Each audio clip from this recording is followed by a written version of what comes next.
우리 오늘 제목 다 같이 읽어보겠습니다. 시작. 종말론적 신화.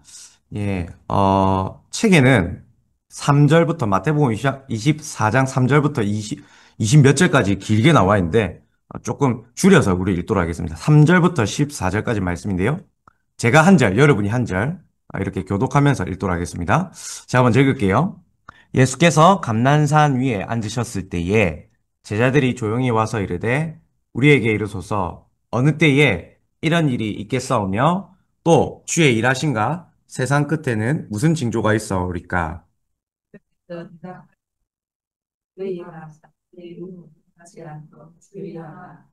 많은 사람이 내 이름으로 와서 이르되 나는 그리스도라 하여 많은 사람을 미혹하리라.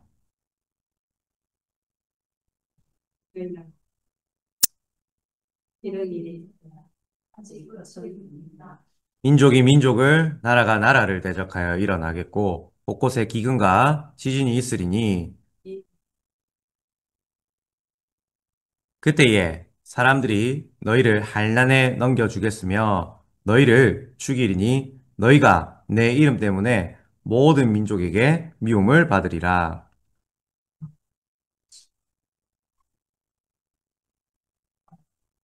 거짓 선지자가 많이 일어나 많은 사람을 미혹하겠으며 그러나 끝까지 견디는 자는 구원을 얻으리라. 이 천국 복음이 모든 민족에게 증언되기 위하여 온 세상에 전파되리니 그제야 끝이 오리라. 아멘. 예, 이번 한 주간에 주어진 암송가제 말씀도 한번 같이 읽어볼까요? 앞에 마태복음 24장 36절. 예, 다 같이 읽어보겠습니다. 시작. 그러나 그날과 그때는 아무도 모르나니 하늘의 천사들도 아들도 모르고 오직 아버지만 아시느니라. 아멘. 예, 들어가기 한번 볼까요? 예, 가지고 계신 책으로 54쪽입니다. 자, 한번 다 같이 읽어보겠습니다. 시작.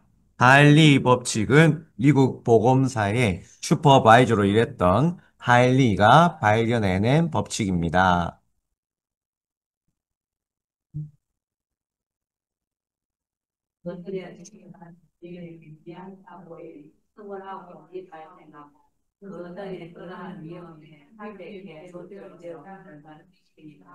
주위에 이러한 경험의 사례는 어떤 것이 있었는지 나눠봅시다.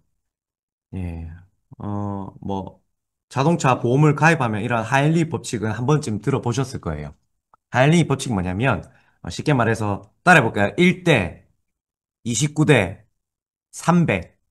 이게 뭐냐면, 이거예요. 우리가 단 하나의 사고가 나는 것은 사실 이미 사전에 그 징조가 있었다는 거예요. 가장 큰 사소한 징조는 300개의 사인이 있었다는 거죠. 우리 몸에. 예를 들면 뇌졸중이란 게 갑자기 오지 않아요. 뇌졸중과 관련된 그 작은 증상들이 이 미미하게 있는데 사실 이 미미한 증상은 잘 모르죠. 또 우리가 가장 침묵의 장기라고 부리는 췌장. 이 췌장암을 걸린 사람들도 물어보면 자신이 왜 췌장암에 걸렸는지 그 미미한 징후들을 300가지 있는 것을 잘 모르거든요.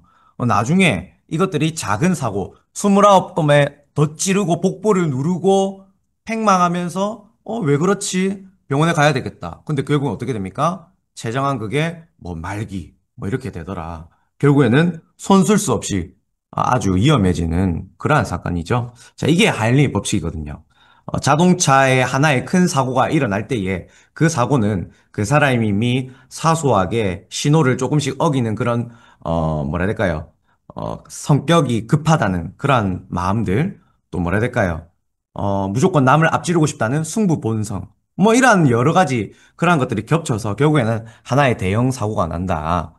이러한 것들이 바로 하일리가 말하는 그 법칙입니다. 자, 이러한 도미노 이론이 되는 것이죠. 하나의 작은 사고가 결국에는 쌓여서 큰 사고로 가장 또 크게는 엄청난 국가적인 재난 상태로 뭐 이런 것들이 일어나는 것이 바로 하일리의 법칙, 하일리의 도미노 이론이다라는 것입니다. 자, 왜 이 얘기를 도입부에 하느냐? 종말에도 바로 이러한 징조가 있다라는 것이죠. 하나의 큰 대형 사건, 그 종말이 일어날 때에 그냥 갑작스럽게 일어난 것이 아니라 오늘 우리가 읽은 이 주제 말씀 속에 보니 마치 하엘리의 법칙처럼 사소한 그러한 징후들이 있다는 것을 주님이 조금이라도 우리에게 알려주셨다라는 것입니다. 자, 그러면 어떠한 징후들을 보여주는지 한번 보도록 하겠습니다. 자, 그 전에 좀 종말론에 대해서 잘못 알고 있는 우리 안에 만연되어 있는 잘못된 사상을 한번 보도록 하겠습니다. 자, 우리 다음 페이지 볼까요? 55쪽입니다. 자, 55쪽에 우리 탐구하기 1번 읽어보겠습니다. 시작. 세상에는 불편한 진실이 있습니다. 인정하고 싶지 않지만 거부할 수 없는 진실입니다. 종말에 관한 교리도 피할 수 없는 불편한 진실입니다. 그러나 사람들이 종말에 대해서 잘못된 극단의 생각을 가지고 있습니다.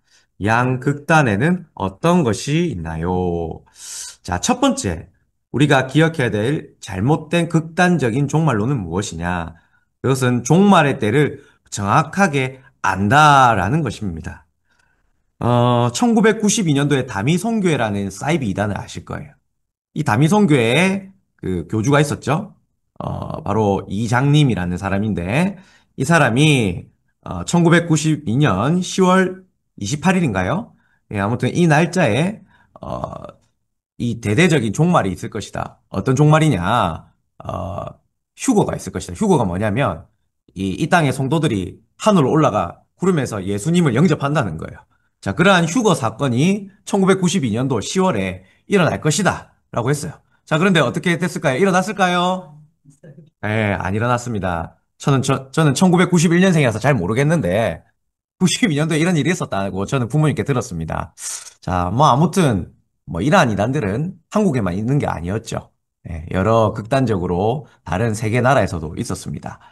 자, 또 뭐 종말의 때를 정확하게 안다라고 말하는 또 우리가 가장 잘 알고 있는 한국의 흔한 가장 보편적인 또 이단이 있지 않습니까? 어떤 이단입니까? 14만 4천 명을 강조하는 이단. 네, 신천지입니다. 맨날 14만 4천 명. 요즘에는 14만 4천 명 언급도 안 한대요. 왜 그럴까요? 14만 4천 명이 다 넘었거든요. 그러니까 14만 4천 명에 대한 입을 싹 닫습니다. 웃기죠? 자, 그리고 이들은 그 14만 4천 명을 문자적으로 해석한 게 문제예요. 우리가 성경을 볼 때는요, 문자적으로 반드시 해석해야 될 부분도 있지만, 우리가 상징적으로 남겨야 될 부분이 있습니다. 근데 이것을 뭐 제대로 이 사람이 성경신학을 공부했겠습니까? 뭐 저희처럼 뭐 정통신학을 배웠겠습니까? 전혀 그런 게 아니죠. 그러다 보니까 소위 자기가 원하는 식으로 다 알레고리하게 푼다는 것입니다. 예를 들면 이런 것이죠. 성경에 나오는 비둘기는 무조건 성령이다. 다 거기에 대입하는 거예요. 성령, 성령, 성령, 성령. 그럼 비둘기가 나오면 다 성령이면 어떻게 이걸 성경을 해석할 수 있겠습니까? 구약의 모든 제사들을 다 성령, 성령, 성령, 비둘기 다 성령을 대입하면 아주 큰 심각한 난제가 있다는 건데, 이거를 성경신학적으로 이 사람은 당연히 모르니까 막 함부로 해석하는 거죠. 뭐 여러 가지 또 오류들이 많아요. 그러한 오류들을 자세히 알고 싶은 분들은 제가 이번 달에 소개한 도서가 있어요. 성경이 무엇을 말하는가. 저기 가시면 제가 소개한 그 책을 글로 적어 놨는데 한번 보시고 구입하시고요. 기본적으로 꼭 필독하시면 좋겠다 싶어서 이번 달엔 제가 추천한 도서로 제가 올렸는데 한번 보시면 좋겠습니다. 자, 두 번째, 야, 극단적인 종말론이 또 있어요. 이게 뭐냐면, 하나는 종말이 정말 온다. 그때는 정말 이때다. 정확하게 몇 월 며칠이다. 이렇게 말하는 사람이 있는가 한 반면에, 또 어떤 극단적인 사람들은 어떻게 얘기하면, 종말은 절대 오지 않는다. Never, never, never. 절대 오지 않는다라고 해요. 뭐, 대표적으로, 우리가 잘 아는 노스트라다무스, 종말이 뭐 올 것이라고 했어요. 이 사람이 프랑스 이제 사람인데, 프랑스 의사인데, 종말이 이 지구에 올 것이다라고 했어요. 근데 그때가 종말이 안 왔거든요. 그러니까 사람들이 어떻게 하냐면, 거짓말이다. 이 사람 완전 사기꾼이다. 이 사람이 곧 종말이 온다고 했는데 종말이 온 거 맞냐? KBS 뉴스에서 반영이 됐어요. 자, 그러니까 사람들 어떻게 말합니까? 이 세상에 종말 없다. 다시는 종말이 있다고 우리 앞에서 얘기하지 마라. 이렇게 하는 거예요. 자, 그런데 여러분, 우리는 사실, 자, 이러한 종말론을 조심해야 돼요. 성경은 분명히 종말이 있다고 얘기하죠. 성경이 말하는 종말이 뭘까요? 우리 마태복음 24장 26절 읽어볼까요? 시작. 그러나 그날과 그때는 아무도 모르나니 하늘의 천사들도 아들도 모르고 오직 아버지만 아시느니라. 아멘. 자, 여러분, 주님께서 말씀하신 종말론, 그게 뭡니까? 자, 정확한 종말론이라는 것은 이거예요. 우리 다 같이 한번 읽어볼까요? 종말은 시작. 종말은 반드시 오지만 그때와 시간을 정확히 알 수 없다는 것입니다. 예, 종말은 반드시 있습니다. 분명한 것은 종말은 있는데요. 근데 그 시기는 우리가 모른다는 거죠. 그 시기는 누구만 안다고요? 네, 삼위 하나님 알고 계십니다. 그러니 우리는 그 종말을 겸손히 우리의 것이 아니라 하나님의 영역으로 받아들여야 합니다. 웃기잖아요. 감히 유한한 인간이 무한한 하나님을 담으려고 하다. 되게 웃기지 않습니까? 저는 되게 웃기더라고요. 이 종말론을 왜 굳이 팔려 해가지고 이단이 되는지. 네. 종말이 오면 오는 거죠. 문제는 우리가 깨어 있기만 하면 아니겠습니까? 자, 한번 계속해서 보도록 하겠습니다.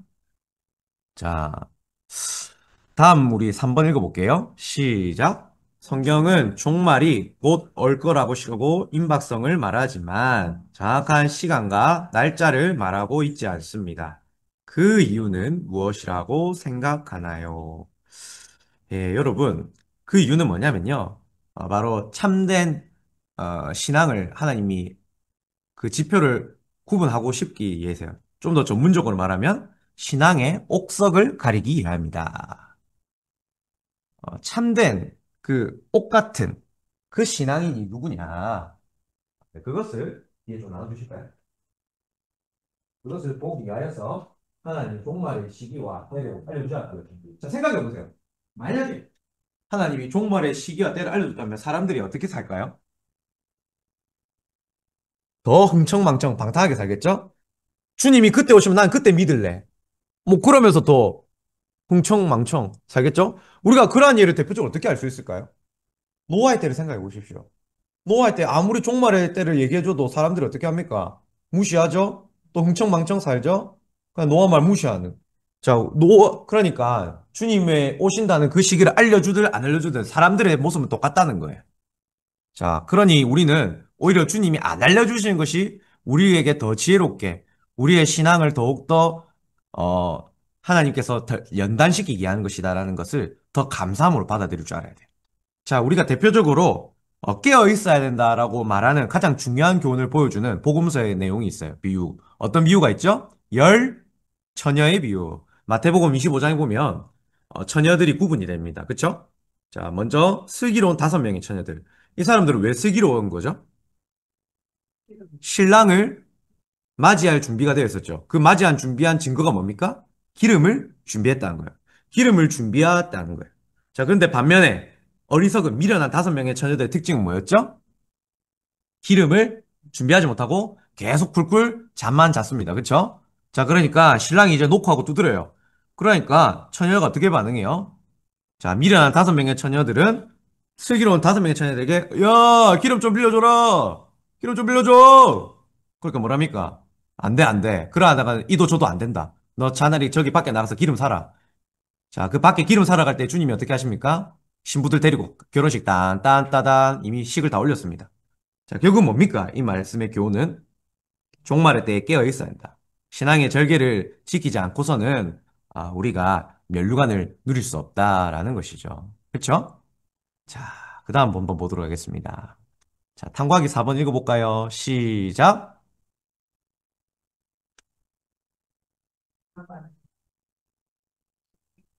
종말의 징후는 무엇인지 찾아봅시다. 자, 크게 네 가지가 있어요. 네 가지. 자, 첫 번째, 어떤 징후가 있는가? 주님이 오늘 본문에서 얘기해 주신 종말의 징후는 따라해볼까요? 적 그리스도의 출현. 우리 마태복음 24장 24절 읽어볼게요. 시작. 거짓 그리스도들과 거짓 선지자들이 일어나 큰 표적과 기사를 보여 할 수만 있으면 택하신 자들도 미혹하리라. 아멘. 자, 뭐 이거는 뭐 제가 더 이상 말하지 않더라도 알겠죠? 예, 오늘날 이단들의 출현. 초대교회부터 있었습니다. 아마 죽을 주님 오신 그날까지 계속 이단들은 나타날 거예요. 제가 들었던 가장 이상한 요즘의 이단들은 중국의 호랑낭방강갱교인가? 뭡니까, 그거? 호랑 뭐 나비교가. 하여튼 뭐 있어요. 네. 뭐 하여튼 뭐 이름도 되게 특이해가지고, 아, 뭐, 좀 너무 웃겨가지고 좀. 하여튼 그러니, 별의 이단들이 많아요. 뭐, 우리나라에 유명한 이단들이 많지 않습니까? 뭐, 하나님의 교회, 우리 뭐, 양상교회 앞에, 옆에도 있고, 신천지도 있고, 여호와의 증인도 있고, mormon교도 있고, 통일교도 있고, JMS도 있고, 예, 뭐, 많습니다. 맞죠? 뭐, 열거 없을 정도로 많아요. 이 한국교회가 많이 갈라진 그 교단처럼 이단들이 얼마나 많은지 참, 우리나라 한국교회 뼈아픈 역사입니다. 세상에서 가장 많은 이단이 그거 아시죠? 한국에서 다 배출된 거. 얼마나 부끄러운 일입니까? 아, 그만큼 잘 배워야 되는데, 아, 여러분, 우리가 잘 배워야 합니다. 그러니까 여러분은 잘 배우십시오. 잘 못 배우면 아는 것이 힘이라고 했잖아요. 잘 못 배우면 마음대로 해석하고 자기가 막 재림주다 막 하고 막 하여튼 뭐 큰일 납니다. 뭐 아무튼 예, 두 번째로 자, 종말의 징후는 두 번째 종말의 징후가 뭘까요? 자, 따라볼게요. 전쟁과 자연재해.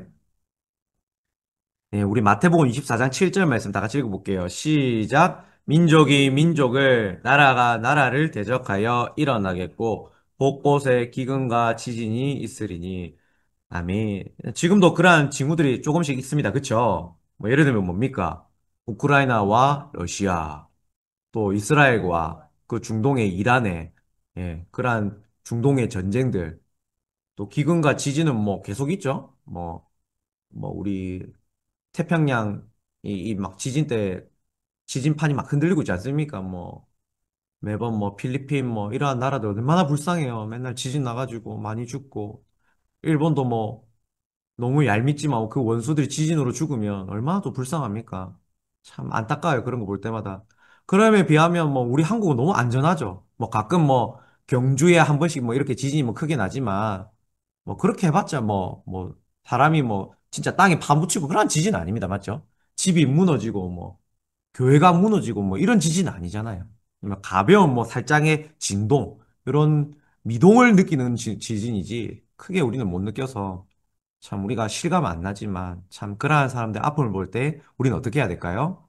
아, 종말이 가까이 왔음을 조금씩 직감하면서 기도해야 되겠죠. 그 사람들을 위하여서 품고 기도해야 될 줄 믿습니다. 자, 그다음 세 번째 징후는 뭘까요? 세 번째 징후 따라해 볼까요? 대한란과 대배교.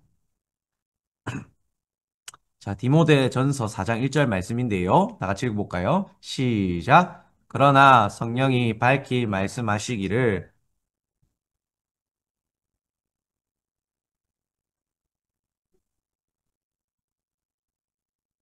아멘.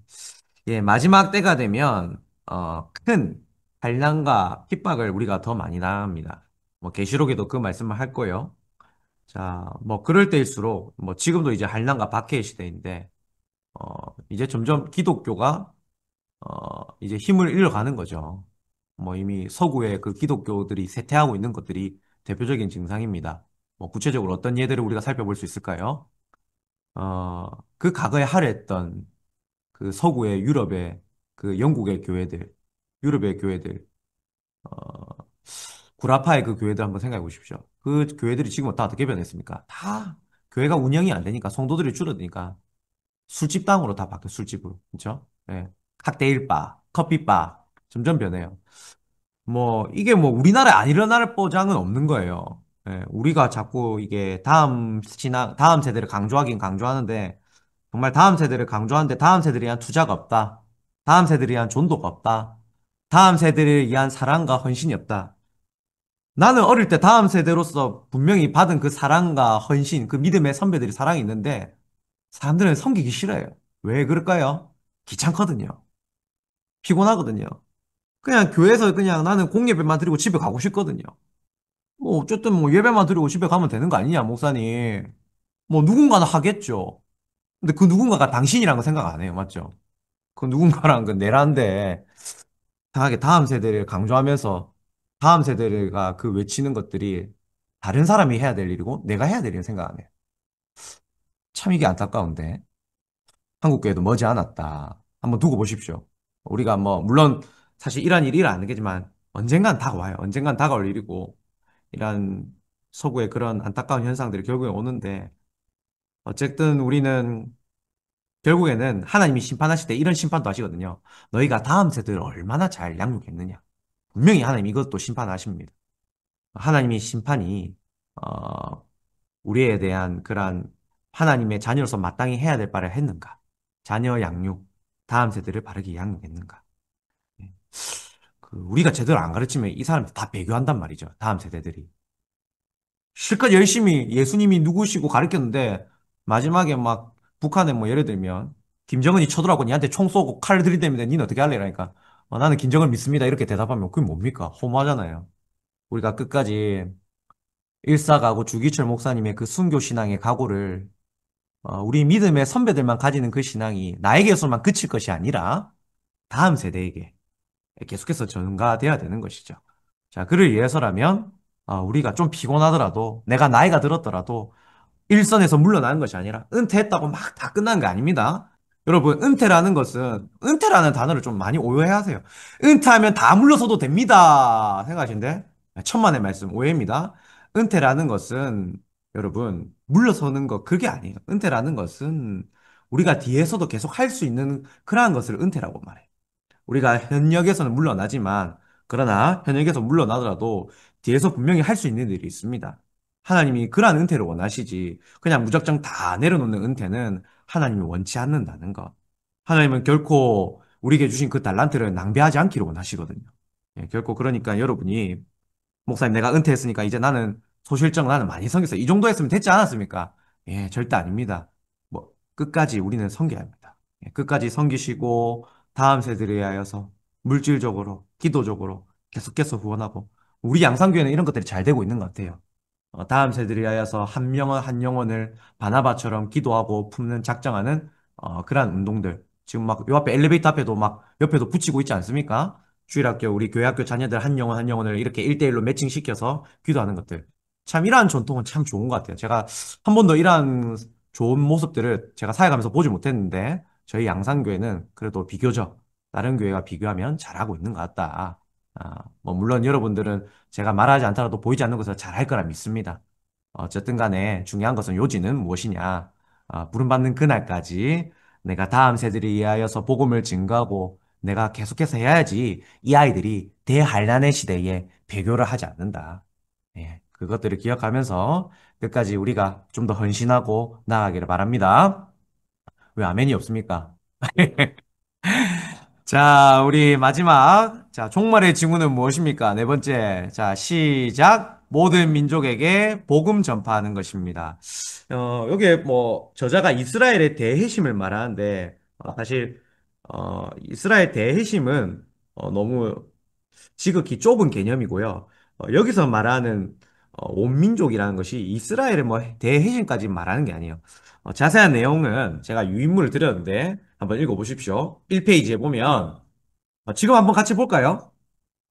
자, 마태복음 24장 14절에 대해서 온 세상에 전파되리라 종말의 표지로 이제 모든 민족에 복음이 전파되는 것이 어떤 극단적인 종말론주의자들은 이스라엘 민족들도 그 유대교 이스라엘 민족들도 다 해심하는 것이다라고 계속 강조를 해요. 자, 그런데 이러한 강조를 하는 사람들은 대표적으로 우리 개혁주의 신학이 좀 아닙니다.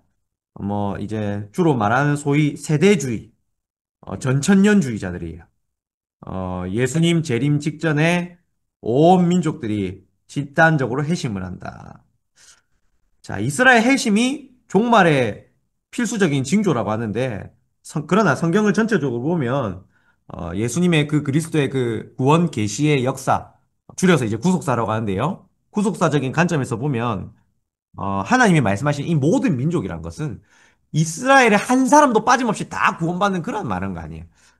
우리가 알다시피 모든 민족이라는 것은 하나님이 택하신 백성을 말하는 거거든요. 하나님이 예정하신 그 백성들. 그 백성들을 하나님이 말씀하신 것이지 모든 이스라엘 백성들이 다 구원받을 때까지 이것을 말하는 것이 아니라는 거죠. 자, 그래서 이스라엘 대회심은 좀 아니다라고 해서 빼는 것입니다. 오해가 없으시기 바랍니다. 물론 이 책의 저자가 잘하고 있는데 좀 가급적 보면 좀 부족한 부분들이 있어요. 그런 부분은 제가 한번 좀 피드백을 해드릴 테니까 좀 구분하시면서 받아들였으면 좋겠습니다. 뭐 예를 들면 지난번에 인간에 대한 이해, 뭐 이분선과 삼분서를 좀 우리 개혁주의 신학이 좀 받아들이고 있는 듯하다. 그렇게 얘기하는데 전에도 말씀드렸지만 우리 개혁주의 신학은 이분설, 삼분설을 배격합니다. 예, 우리는 오직 몸과 영혼이 하나다. 전인적이다. 총체적이다라는 것을 기억해야 되죠. 자, 마찬가지로 그런 관점에서 여기서 말하는 이스라엘 대해심도 개혁주의 신학에서 구원의 역사적인 관점에서 구속사의 관점에서 맞지가 않아요. 온민족이라는 것이 뭐 이스라엘 모든 유대교 그 신자들을 다 하나 믿을 때까지 다 그걸 포함한 거예요. 분명히 종말의 때에 하나님이 믿는 백성들 뭐 유대교에서도 하나님의 제도를 믿는 사람은 구원받을 수 있어요. 그러나 그렇다고 해서 모든 유대교에 있는 그 이스라엘 백성들의 구원을 다 말하는 건 아니거든요. 예, 뭐 이거에 대해서 좀 나중에 질문이 있으신 분들은 따로 제가 답변해 드릴게요. 가장 여기서 제가 간단하게 말씀드리면 인간의 이성으로 하나님의 예정론을 생각하지 말라는 거예요. 하나님이 누구는 구원하기로 작정하셨고 누구는 그대로 버려두기로 유기하셨다. 이거를 인간적인 관점에서 하나님은 불공평해요. 왜 하나님의 구원은 A라는 집단은 구원하기로 작정하셨고 택하셨고 B라는 집단을 유기하셨습니까? 그대로 내버려 두셨습니까? 여러분 이거는 언제까지나 우리 타락한 인간의 생각입니다. 여러분 우리가 반대로 한번 좀 전환을 해볼게요. 생각을 전환해 볼게요. 만약에 하나님이 A란 집단과 B 집단을 나는 다 구원 안 할래. 에이, 다 재수없어. 아담의 타락으로 모든 인류가 다 썩어졌으니까 나는 그 모든 A, B 집단들 다 구별할 것 없이 다 나는 심판할래. 아, 이렇게 하면 하나님이 얼마나 무자비하신 분입니까? 그렇죠? 그런데 그런 하나님이 그 중에서도 내가 A라는 집단은 내가 택하해서 내가 구원하겠다라는 것은 그것은 하나님의 선하심입니까? 하나님의 그것은 악하심입니까? 선하심이죠. 그거 가지고 우리가 뭐 하나님의 악하세요, 왈가불가할 자격이 있는 건 아니거든요. 그러니 타락한 우리의 인간의 이성으로 하나님이 그 중에서도 일부는 살리겠다는 것은 그것은 지극히 감사한 일이거든요. 다 죽이지 않고 일부는 살리겠다라고 하신 그 하나님의 택하신 예정론, 그 이중 예정. 그것만 봤을 때 우리는 감사해야 되는 거죠. 왜 하나님은 모두 다 구원하지 않으세요? 그거 가지고 우리가 뭐 하나님한테 이래라 저래라 이러한 거는 유한한 인간이 조물주 무한하신 인간을 내 편에서 담으려고 하는 교만이라는 거예요. 왜 이걸 깨닫지 못하는 거죠? 결코 우리의 인간의 타락한 이성으로 하나님의 예정론을 자꾸 우리의 생각에서 이해하려고 하지 마십시오. 항상 조물주의 생각에서 그럼에도 불구하고 하나님이 다 죽이지 않고 나를 구원해 주신 것은 감사하구나. 그럴 때 오히려 예정론이 감사한 거예요. 자, 아시겠죠? 네. 자, 그 다음에 보도록 하겠습니다. 종말에 대한 경고를 들을 때에. 자, 6번. 5번을 넘어가도록 할게요. 종말의 주가 어떤지 서로 나누어 봅시다. 자, 6번을 바로 넘어가도록 하겠습니다. 6번. 자, 6번 다 같이 읽어볼까요? 시작. 종말에 대한 경고를 들을 때에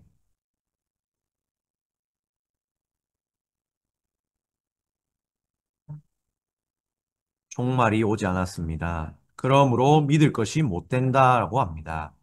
종말의 교리는 신자들을 겁박하기 위한 수단일까요? 당신의 종말의 견해는 어떠한지 나눠봅시다. 예, 성경의 종말은 크게 두 가지로 구분됩니다. 자, 하나는 따라해볼까요? 우주적인 종말. 또 하나는 따라해보겠습니다. 개인적인 종말. 우주적인 종말은 이제 마태복음 24장 29절에서 31절이 증가하는 부분인데, 바로 두 가지 심판이죠. 하나는 신자들에 대한 심판, 또 다른 하나는 불신자들의 심판이에요. 심판이라는 것이 여기서 이제 다소 이 단어가 좀 어감이 좀 사실은 좋은 느낌을 주지 못해요. 그렇죠? 심판. 여러분 뭐 심판 들으는 사람이 뭐 당연히 이거 듣고 누가 기분 좋아할 사람이 어디 있겠습니까? 그렇죠? 심판이나 들어보면 참 기분이 안 좋잖아요. 그렇죠? 처음부터 복음을 증거할 때 당신은 심판을 받습니다. 이렇게 말하면 복음을 받아들일까요? 불신자가? 에이! 뭔 소리야! 복을 받는다는 것도 아니고 심판을 받는다고? 자, 근데 이거는 단편적으로 끝까지 뭐 안 들었을 때에 오해할 수 있는 부분이에요. 우리가 항상 이 단어의 행간의 의미를 생각해야 합니다. 자, 여기서 말하는 심판은 이중적인 의미예요. 하나는 따라해볼까요? 긍정적인 심판. 또 다른 하나는 심판은 뭐겠습니까? 부정적인 심판.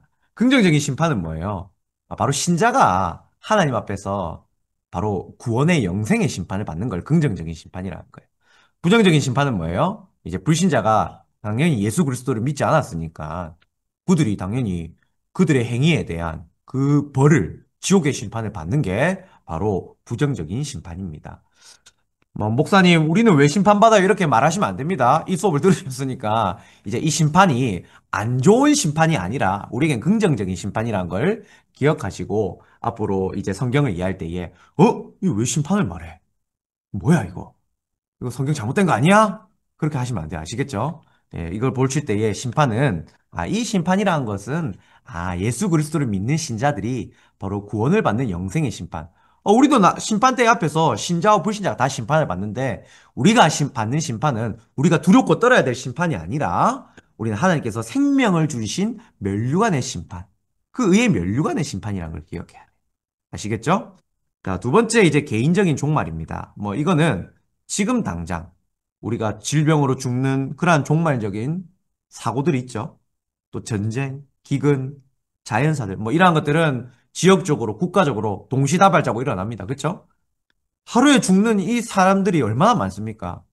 예, 뭐 도표 이런 사이트에 보시면 기하급수적으로 사람들이 막 죽어가요. 또 이것도 좀 참 슬픈 일인데 한국에서 가장 많은 자살률이 일어나고 있잖아요. 그렇죠? 얼마나 지금 일본에 막 7명이 막 죽는다는 정도로 사람들이 막 얼마나 많이 죽습니까? 생명의 그 귀한 존엄성, 그 존중함을 모르고 하나님을 모르니까 자신의 생명을 그저 막 내 인생 끝났다. 에이, 부도 났다. 빚졌다. 에라이, 내 인생 모르겠다. 그냥 여기서 끝낼란다. 여보 미안해. 유언 쓰고 그냥 자기 인생 그냥 그렇게 끝내요. 그게 뭐예요?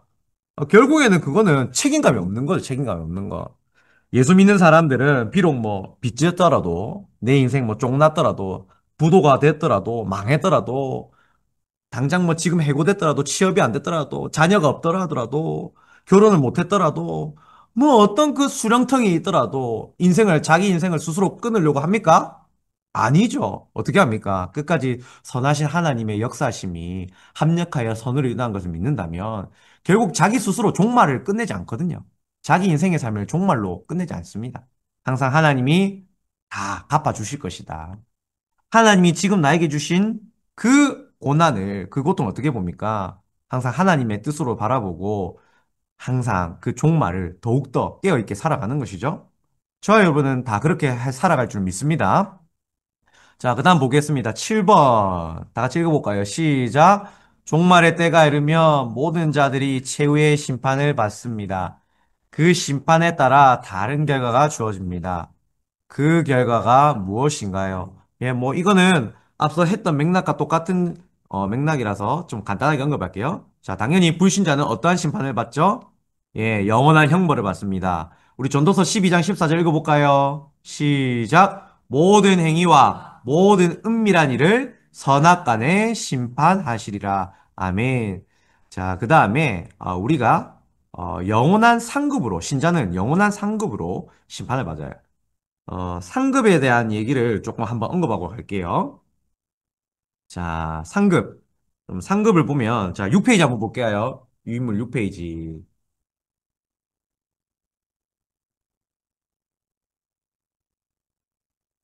이 상급에 대해서 좀 아직까지도 개혁주의 신학 장로교에 다니고 있는데 이 상급에 대한 개념을 기복주의 신학으로 그냥 행위로 받는 천국에서 내가 열심히 이 땅에서 살았으니까 하나님이 뭐 주시는 금은덩어리 보화를 상급으로 이해하시는 분들이 많아요. 자, 그러나 개혁주의 신학에서 그것은 상급이 아닙니다. 자, 한번 볼게요. 첫 번째. 개혁주의 신학에서 기본 전제. 우리 박스 안에 있는 문장 읽어보겠습니다. 시작. 구원은 전적으로 은혜로, 상급은 은혜하에서 보상입니다. 자, 개혁주의는요, 언제나 은혜를 강조합니다. 하나님이 주신 그 상급 또한 은혜라는 거예요. 자, 성경에는 상급에 대한 분명한 증거 구절이 있습니다. 그러나 여기서 핵심은요, 자, 하나님이 무슨 거래 개념으로 주시는 것이 상급이 아니란 거예요. 자, 빨간 색깔 읽어볼까요? 시작. 자녀로서의 순종과 충성에 대한 아버지의 칭찬과 영광의 나눔으로 주신다는 게 상급이에요. 네, 상급은 뭐냐? 하나님께서 우리를 칭찬하시고 그 영광을 하나님께서 나눠주시는 거예요. 이 땅에서 우리에게는 영광이라는 게 없어요, 개념이. 왜 그렇죠? 우리는 거룩한 존재가 아니잖아요, 그렇죠?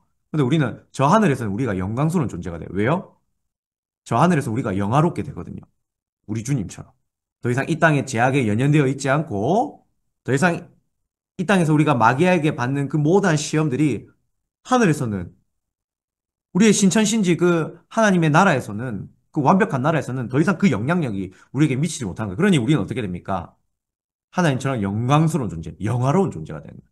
거룩한 존재, 반짝반짝. 우리는 빛난다는 거예요. 그 영광을 하나님이 우리에게 주신다는 거예요. 자, 칼빈은 뭐라고 말하면요. 우리 다 같이 읽어볼까요? 기독교 강요 칼빈 네모 박스 한번 읽어보겠습니다. 시작. 하나님은 그리스도 안에서 우리의 행위를 상급으로 갚으시지만 그것조차도 하나님이 은혜로 미리 준비하신 일의 결과이다. 예, 하나님이 이것조차도 은혜로 주시는 하나님의 부분이라는 거예요. 우리가 잘했기 때문에 거저 누리는 게 아니라는 거 반드시 기억하시기 바랍니다. 이건 역시 또한 하나님의 은혜로 주어지는 것이다. 우리의 구원이 하나님의 은혜로 주어지듯 상급 또한 일관성 있게 하나님의 은혜로 주시는 하나님의 칭찬이며 하나님의 그 영광의 나눔이다. 자, 그 다음 페이지 볼까요? 7쪽과 8쪽 볼게요. 자, 정리하겠습니다. 상급은 그리스도의 공로로 주시는 그저 감사한 선물입니다. 하나님께서 그 우리의 믿음의 열매를 칭찬하시는 거예요. 상급은. 하나님이 인정하시고 칭찬하는 것이 상급이지, 뭐 이 상급이 천국의 입장권이고, 뭐 우리가 더 천국에서 넓은 집, 넓은 평수에 살고, 저 성도 A라는 성도는, 다이아몬드 집으로 지은 42평의 호화로운 저택에서 사는 것이 큰 상급이고, 저 B 성도는 이 땅에서 뭐, 그저 뭐, 작게 섬겼으니까 저 B 성도는 동으로 만드는 뭐 5평짜리 집에 사는 것이 하나님이 주신 상급이다. 이건 아닙니다. 그래 따지면 뭐 그것은 천국이 아니고 이 땅이랑 뭐가 달라요? 그렇죠? 그러한 것을 상급으로 하나님의 상급을 저급하게 이해하시면 안 돼요. 우리는 고급스럽게 이제는 좀 이걸 배웠으니까 개혁주의 신학에 맞는 그 하나님의 후손들답게 우리는 그 종교개혁가의 후손들답게 상급을 제대로 이해해야 합니다. 자, 상급에 대한 개혁주의 전통적인 해석. 크게 세 가지를, 우리 붉은 색깔 볼드체로 되어 있는 세 가지를 한번 읽어볼게요. 첫 번째, 시작. 하나님과의 더 깊은 교제. 두 번째, 시작. 영광의 차이. 세 번째, 하나님의 칭찬이다. 자, 제가 저번에 얘기했던 거 기억나십니까? 성화의 그릇이 있다. 이 땅에서의 성화를 이루는 수준이 다르다는 거. 자, 이것을 이제 하늘에서도 우리가 저 땅, 우리가 신천신지, 우리가 사는 그 완벽한 하나님 나라에서도 우리의 영광의 차이가 있는 거예요. 자, 근데 여기서 좀 오해하지 마실 것이 이 영광의 차이가 뭐 우리가 이 땅에서 서로를 질투하는 그러한 차이가 아니에요. 우리가 저 사람이 영광이 하나님께서 더 칭찬해 주시고 그렇게 반짝반짝 빛나고 공유해 주신 그걸 보고 하나님 불공평해요. 그러한 하나님의 영광의 인정의 차이가 아니란 거야. 누구나 그 사람 보면, 아, 그래, 저 사람은 하나님이 인정하실 만해. 나는 기꺼이 그걸 인정해. 마치 이것은 오케스트라의 모든 악기들이 아주 아름답게 하모니 이루는 그런 것처럼 모든 사람들이 그 영광의 그 하나님이 칭찬해 주신 그 수준을 다 인정하고 받아들이고 그 영광의 수준. 누구는 10이고, 누구는 9고, 누구는 8이고, 쭉쭉쭉쭉 해갖고 1까지, 10부터 1까지 하나님이 주시는 그 영광의 차이의 수준을 이걸 다 인정하고 하나님께 감사합니다. 이 10부터 1까지 하나님께 다 드리는 거예요. 하나님을 인정하는 거예요. 서로가 완벽하게 그 수준의 차이를 인정하고 이 땅에서 인정할 수 없거든요. 이 땅에는 막 질투와 시기가 넘쳐요.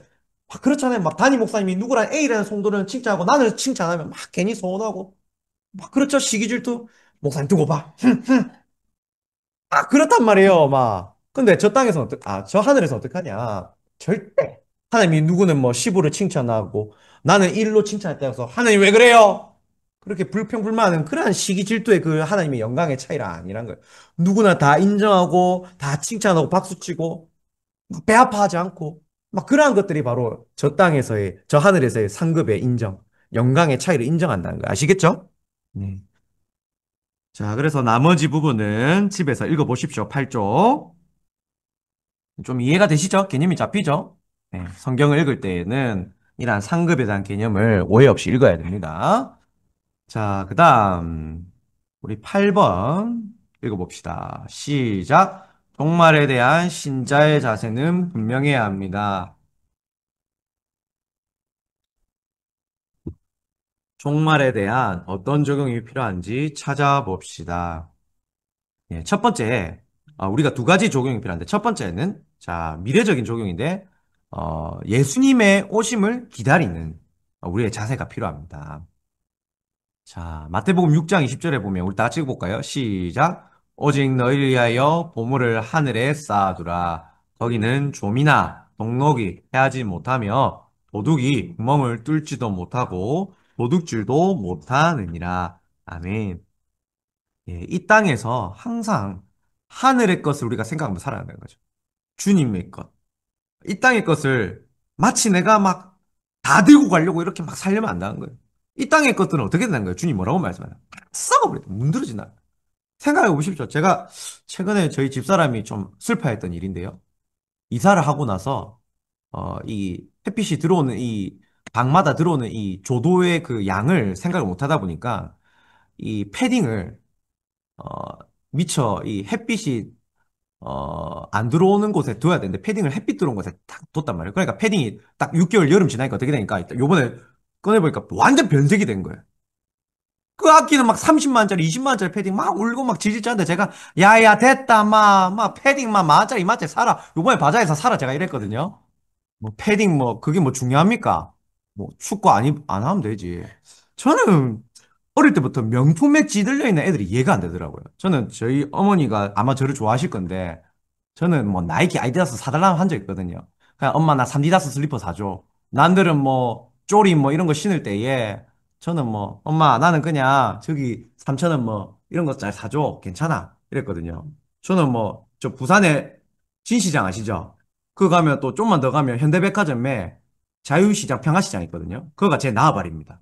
예, 제가 문현동 이제 거기 범일동 일대에 태어났기 때문에 거기 위주로 제가 쇼핑을 많이 했는데 저는 백화점을 안 갔어요. 저는 현대백화점 이마트 안 가고 항상 자유시장 평화시장에 가서 나이키 짜가리, 아디다스 짜가리 항상 10,000원 주고 다 샀거든요. 10,000원의 행복. 예. 그별 차이 없어요. 예. 나이 브랜드 산다고 해서 뭐 내가 잠시 기분만 좋아질 뿐이지 같이 막 닳고 하는 건 똑같더라고요. 제가 한번 신어봤거든요. 별 차이 없어요. 별 차이 없고요. 예, 여러분, 항상 이 땅에서 미래를 생각할 때에, 이 땅에서 명품에 찌들어가지 마십시오. 예, 명품 좋아하다가 명품에 망한 사람들 제가 한두 번 본 게 아닙니다. 예, 명품 좋아하지 마시고, 항상, 뭐 그렇다고 짜가리를 사라는 게 아니에요. 늘 항상 있는 것에 자족할 줄 아는 거. 우리가 참 이게 어려워요. 자족하는 거. 사람이요, 욕심이 끝도 없다는 거 아시죠? 조금만 있으면 좀 더 가지고 싶어요. 참 저도 이게 어려운데 어쨌든 간에 자족하는 것들을 배우셔요. 자, 그다음 우리 현재적인 적용을 볼게요. 자, 현재적인 적용. 자, 바로 내게 맡겨진 일에 최선을 다하는 거예요. 자, 우리 데살로니가 후서 3장 11절에서 12절 말씀 읽어볼까요? 시작. 우리가 들은즉 너희 가운데 게으르게 행하여 도무지 일하지 아니하고 일을 만들기만 하는 자들이 있다니 이런 자들에게 우리가 명하고 주 예수 그리스도 안에서 권하기를 조용히 일하여 자기 양식을 먹으라 하노라. 아멘. 무슨 말입니까? 배짱이처럼 살지 마라 한 거예요. 뭐 여러분 잘 알겠지만 그냥 이소부화의 개미와 배짱이 이야기 바로 교훈이 떠오르시죠? 예, 우리가 배짱이처럼 느긋느긋하게 살 수는 없다는 거예요. 항상 맡겨진 일을 최선을 다해요. 아, 여기 맡겨진 일에 최선을 다한다 할 때에 우리가 이 맡겨진 일들을 좀 다르게 해석하는 부분들이 많아요. 하나는 어, 작은 일은 내게 맡겨진 일이 아니다. 이건 시시해. 이건 고리타분해. 아이, 목사님이, 아이고, 우리 구역장님이, 아이고, 우리 권사님, 우리 장모님 왜 나한테 이런 시시한 일을 나한테 맡기는 거야? 어? 나를 지금 가소평가하는 거야? 나를 무시하는 거야? 뭐 이렇게 생각하시는 분도 있어요. 결코 그런 것이 아닙니다. 주님이 뭐라고 말씀하셨습니까? 작은 일에 충성한 자에게 하나님이 더 큰 일을 맡기신다 하셨어요. 자, 여러분, 작은 일을 잘할 때일수록 하나님이 기본기가 잘 되는 성도라 칭찬하시고 더 큰 일을 맡기신다는 거예요. 여러분, 그러니 작은 일을 맡겼다고 해서 불평불만하지 마십시오. 그 작은 일을 통해서 하나님이 과연 잘 섬기고 있는지 하나님 평가하시는 촉도라는 거예요. 그러니 우리는 그 작은 일을 그 묵묵히 작은 것부터 최선을 다한 거예요. 그렇게 할 때에 하나님이 더 큰 일도로 여러분을 구원의 큰 놀라운 하나님의 열쇠로 사용하실 줄 믿습니다. 예, 자, 그다음. 자, 오늘 이제 또 한번 살펴볼 것은 우리가 천년왕국에 대한 거에 대해서 좀 개념을 살펴볼게요. 자, 우리 3쪽을 볼까요? 3쪽. 오늘 나눠준 유인물.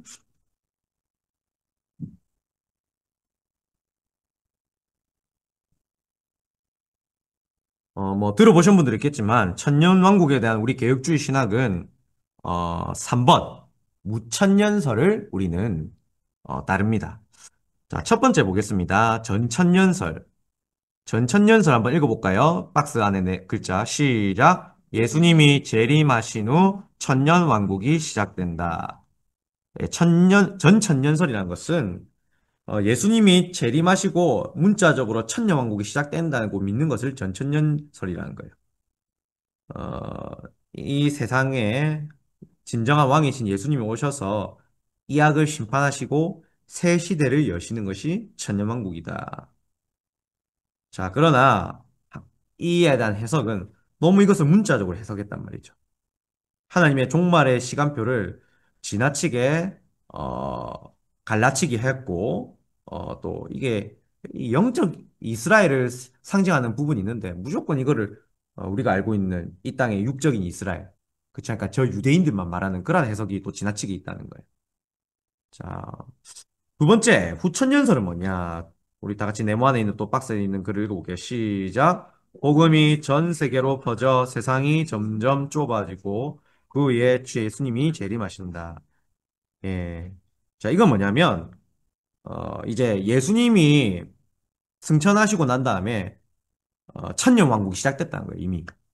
예. 요거는 이제 예수님이 재림하시고 천년왕국이 이루어진다는 전천년주의가 좀 다릅니다. 그쵸? 요거는 이제 예수님이 승천하시고 이미 천년왕국이 시작됐다. 복음이 활발하게 천년 동안 증거되면 이제 그때 예수님이 재림하신다는 거예요. 자, 그래서 지금은 이제 천년왕국의 중에 시기다라고 보는 거예요.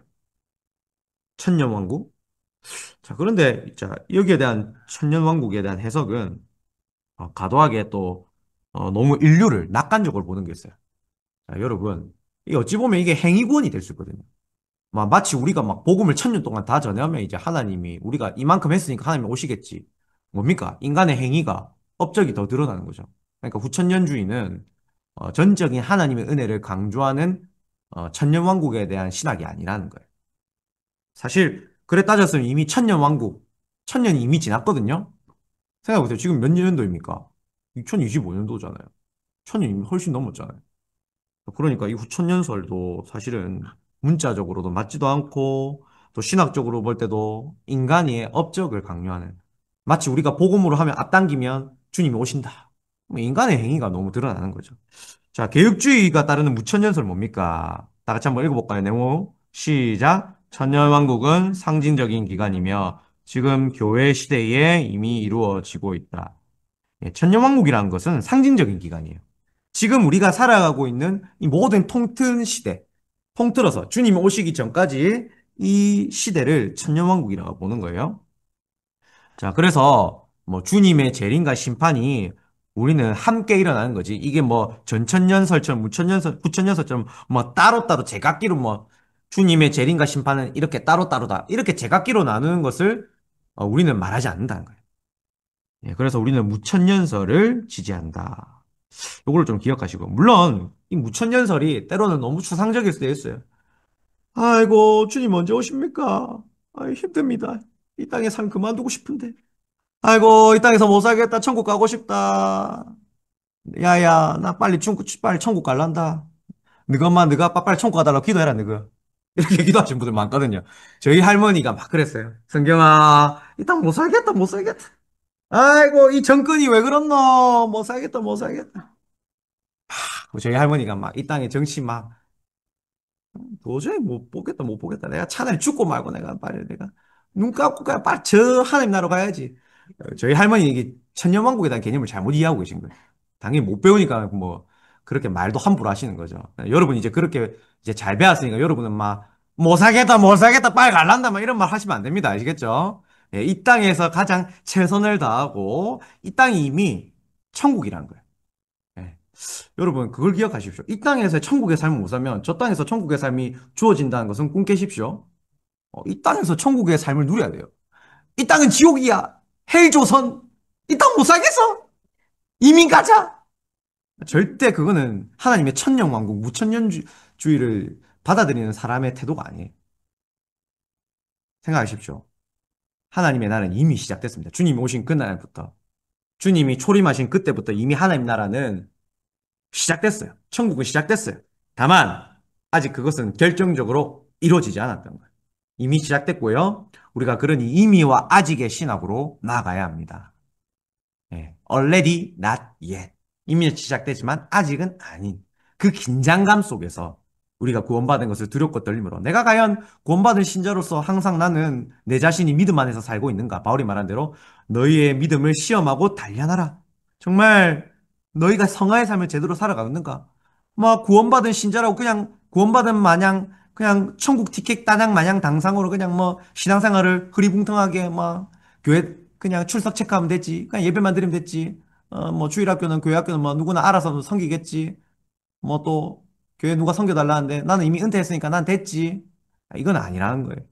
항상 우리는 종말론적인 자세로 이미와 아직의 신학으로 또 천년왕국으로서 삶으로써 이 땅의 삶을 불평불만하지 말고 이미 이 땅이 하나님 나라의 다스림. 하나님 나라는 게 뭐 우리가 죽어서 가는 꼭 저것이 하나님 나라가 아니거든요. 하나님 나라는 따라볼까요? 하나님의 다스림이 있는 곳. 아멘. 네, 하나님 나라는 하나님의 다스림이 있는 곳이에요. 천국이라는 것은 뭐 우리가 장소의 개념으로 생각하지만 천국은 하나님의 다스림이 천국이라는 거예요. 지금 이 땅도 천국이라는 거예요. 내가 하나님의 다스림을 받고 있는 거예요. 그러면 우리가 적용해야 되겠죠? 내 가정이 지금 천국입니까? 하나님의 다스림을 받고 있습니까? 나의 가정이?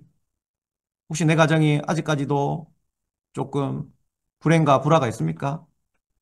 기도하시고 더 하나님 앞에 은혜를 간구하십시오. 가정의 천국을 달라고. 또 내가 속한 공동체의 천국이 아니고 지옥입니까? 기도하십시오. 하나님의 천국이 다스림이, 하나님의 다스림이 이 땅에 내 가운데, 내 공동체에 있게 해달라고.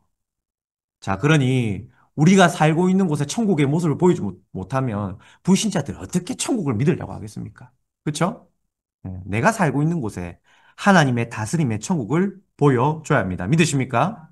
예. 그래야 할 때에 그것이 자연적인 복음이에요. 그게 전도예요. 전도라는 게 그냥 막 바로 막 예수 그리스도 믿으세요. 예수 천당 불신지요! 이게 전도가 아니라는 거예요. 전도는 내 삶이 하나님의 다스림이 보여주는 그 천국의 그 기쁜 해피한 모습이 있으면 그 사람이 자연적으로 신비감이 들어서 호기심을 가진다니까요. 당신이 다니는 교회가 도대체 어떤 곳이길래 당신의 가정은 도대체 뭔데 부도가 났는데 당신 자녀가 그렇게 막 당신 고생시키는데 어떻게 당신은 그렇게 행복할 수 있느냐 궁금해서 찾아온다니까요. 예. 아멘, 예, 아멘이 나와요. 그게 종말론의 자세이고 그게 하나님의 다스림을 받는 성도의 삶입니다. 네. 자, 이 시간 우리 함께 기도할까요? 우리 기도하도록 하겠습니다. 우리 함께 기도할 때에 이두 가지 기억합시다. 성경적인 종말론의 자세를 가지게 해달라고, 또 맡기신 작은 일에 최선을 다하게 해달라고, 이제 우리 7강 종말론을 배운 것에 대해서 짧게 기도하도록 하겠습니다. 우리 다 함께 기도합시다.